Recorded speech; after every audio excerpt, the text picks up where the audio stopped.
Uma vez eu encontrei uma senhora no aeroporto e ela já era bem idosa. Ela estava acompanhada do filho e ela tocou no meu ombro assim e com muita serenidade ela me disse: outro dia eu ouvindo um programa que o senhor estava fazendo,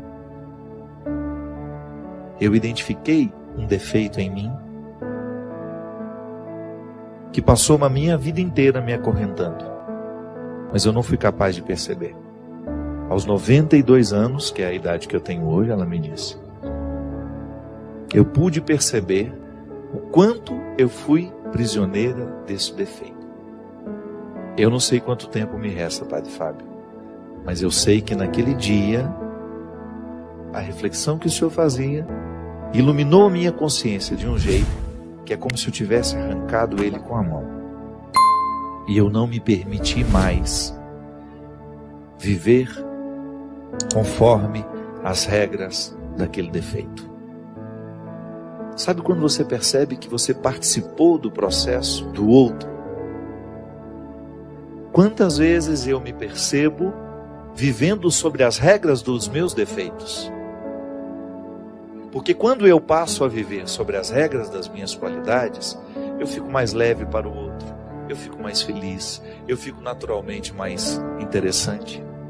O primeiro movimento que nós vivemos da conversão é a satisfação de ser quem a gente é. Que às vezes a gente fica pensando que a nossa conversão é para agradar a Deus, para. Deus fica feliz à medida que nós estamos. Então quando eu quero corrigir um defeito meu, e para isso a igreja nos ensina a dinâmica dos sacrifícios, né? Porque um ser humano que vive adaptado aos seus defeitos, um ser humano que vive sob as regras dos seus defeitos, ele é insuportável. Ele é difícil no trabalho, ele é difícil dentro da família, ele é difícil nas relações amorosas que ele vai viver. Por quê? Porque ele é um porco espinho, né? Está sempre pronto para jogar os seus espinhos nos outros. Ele fica difícil para ele mesmo. Pode observar, pessoas muito difíceis são difíceis antes para elas. Antes de serem insuportáveis aos outros, elas são insuportáveis a elas mesmas. Por isso que elas têm tanta dificuldade de lidar, de estar com os outros,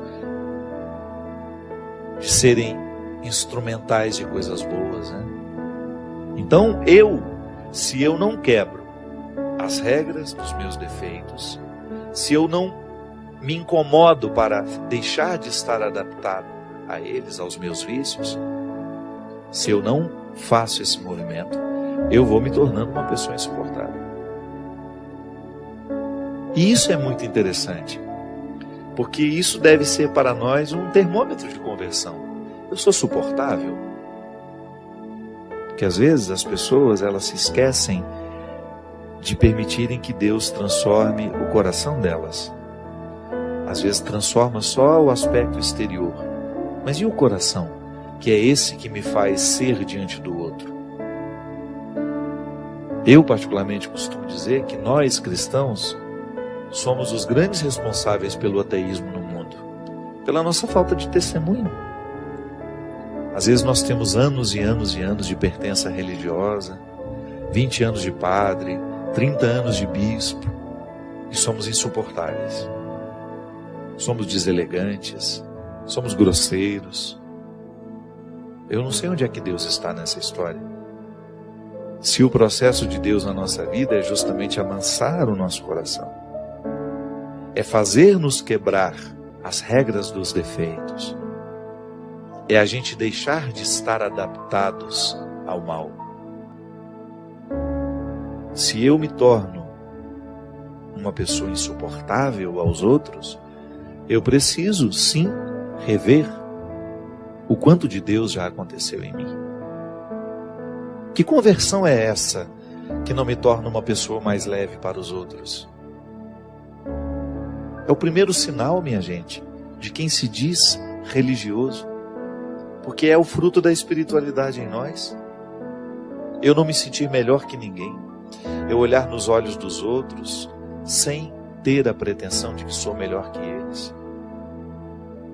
Se eu sou um bom chefe, não tem problema ser duro. O bom chefe costuma ser duro, exigente, mas nunca arrogante. Exigente, mas nunca intolerante. Exigente, mas não insuportável. Você sabe que uma vez, diante de uma dificuldade que eu estava tendo, um momento que eu estava vivendo difícil na vida, eu estava percebendo que a minha equipe tinha medo de mim. E nada pode ser pior do que isso. Uma coisa é a sua equipe ter respeito por você. Outra coisa é ela ter medo de você.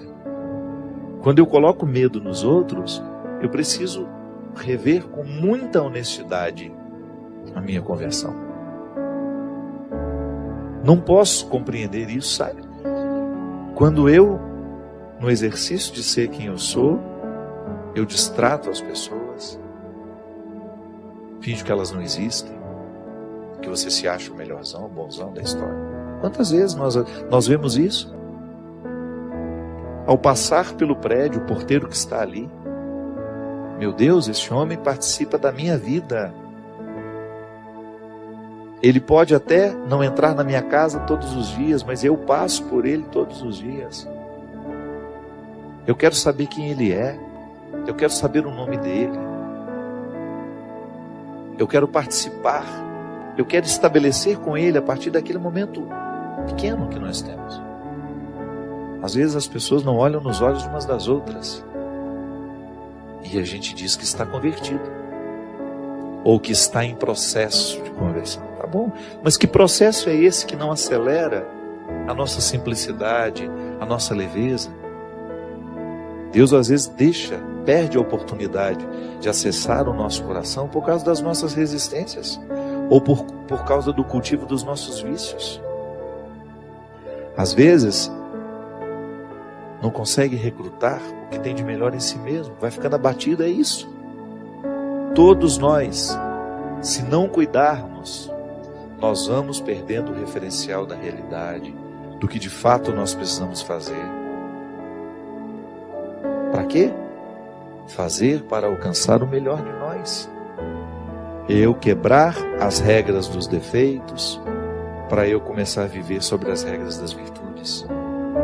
Eu ter a sensibilidade, a simplicidade de identificar os meus excessos, aquilo que me torna uma pessoa difícil, e começar a trabalhar. Quanto mais cedo eu começo a trabalhar isso, maior é o benefício, porque é bom a gente viver a conversão. A gente fica mais agradável, a gente fica mais feliz. E esse é o primeiro benefício da conversão. Eu quero mudar aquilo que em mim é insuportável, para mim e para os outros. Primeiro, porque eu mereço essa transformação. Segundo, porque os outros merecem. E eu estando na dinâmica deste merecimento, os outros também estando, Deus está. Porque Deus se alegra muito quando um filho reconhece o que nele ainda é empecilho para a sua realização. Deus se alegra profundamente toda vez que nós fazemos um movimento de cura, de restauração, de mudança de hábitos. Deus se alegra profundamente toda vez que nós vivemos as consequências da conversão. Porque essas consequências, elas atuam diretamente no nosso caráter. Nós vamos ficando diferentes à medida que Deus entra. Santo Agostinho dizia que até para a gente se sentir arrependido, nós já precisamos estar sob o influxo da graça.